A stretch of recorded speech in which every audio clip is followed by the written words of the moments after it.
Баршаңызға қайырлы күн достар. Бүгін сіздермен керемет красный бархаттың ең күшті рецептісін сіздерге ұсынамын. Және духовкасыз дайындалады. Менімен бірге болыңыздар және видеоны соңына дейін қараңыздар. Ең алдымен біз құрғақ ингредиенттерді дайындап аламыз. Ұнымызға какао қосамыз, ас содасын қосамыз. Және де разрыхлитель 1,5 қасын қосатын боламыз. Және де міндетті түрде електен өткізіп алыңыздар.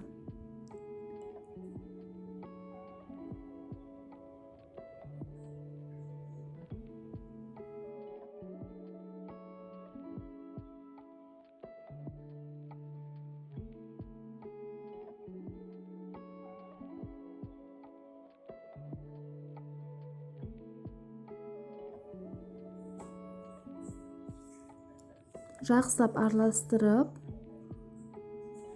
осылай бір шетке ысырып қоямыз. Келесі енді сүтімізді аламыз. Оған қызыл краситель қосамыз. Гелевый краситель керек, ол жаңағы кондитерлік дүкендерде сатылады. Осыдан шамамен 1-2 жаңағы кішкентай қасықпен қосатын боламыз. Және де жақсылап араластырамыз.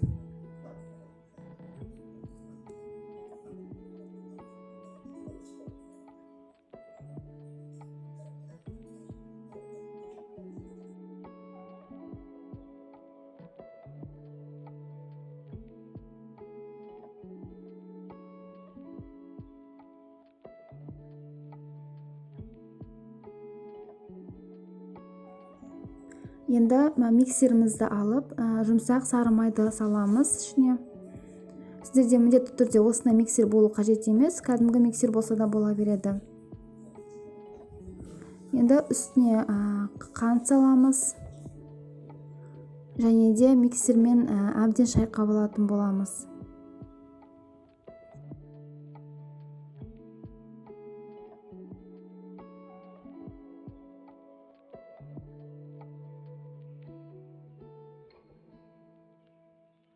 Енді біртіндеп жұмыртқамызды қосып отырамыз. Бір-бірден салып отырыңыздар жұмыртқаны.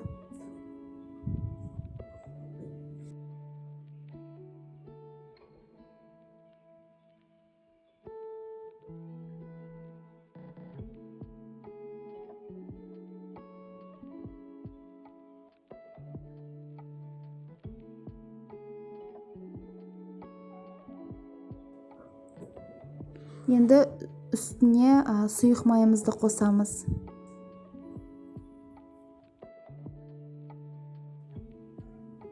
Енді біртіндеп жаңағы құрғақ ингредиентпен және краситель қосылған сүтімізді қосатын боламыз. 3-ке бөліп қосыңыздар.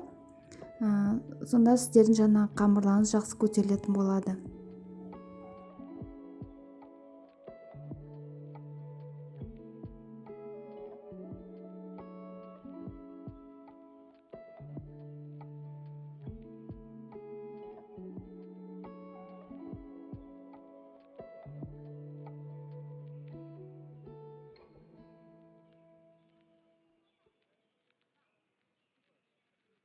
Әбден шайқап алдық. Міне енді қамырымыз дайын болды. Осындай консистенцияда болу керек сіздерде де видеода көрсетілгендей. Енді біз жаңағы бірдей ыдыстарды алып, 3 бөлікке бірдей қылып бөліп аламыз.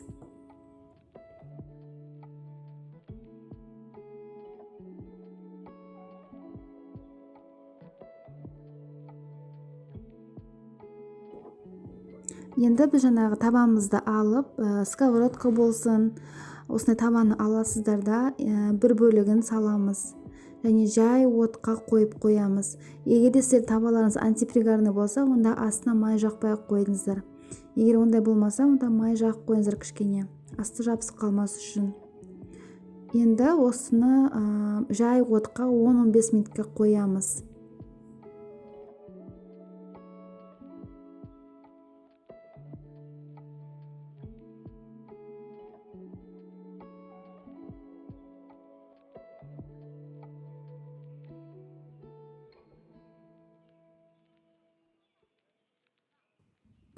міне біздің коллажымыз дайын болды. Оны жаңағы мындай тіс шұқығышпен қарап алыңыздар. Құрғақ болып шықса, онда пісті деген сөз. Енді біз кремін дайындаймыз. Салқын кілегейді осылай миксермен кішкентай мөлшермен жаңағы үлкен мөлшерге дейін былғап алатын боламыз. Қатты былғамаймыз. Осындай болған кезде жаңағы үстіне жаңағы қант ұнтағын себеміз.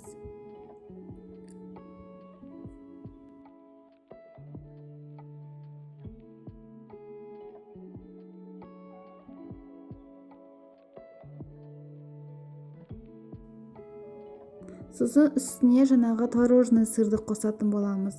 Творожный сыр маскарпоне болсын, креметті болсын бола береді. Және де әбден миксермен шайқап аламыз.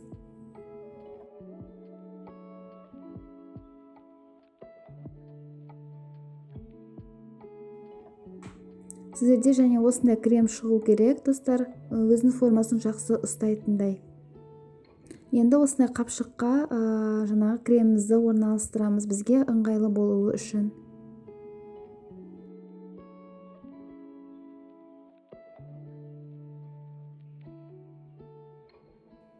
Мен жаңа коллаждарымның шет жақтарын бәрін алып тастадым, формасы әдемі болуы үшін. Және де енді үстіне кремімді жағып шығатын боламын. Өздеріңіз қалауларыңыз бойынша жаңағыда әсемдей бересіздер.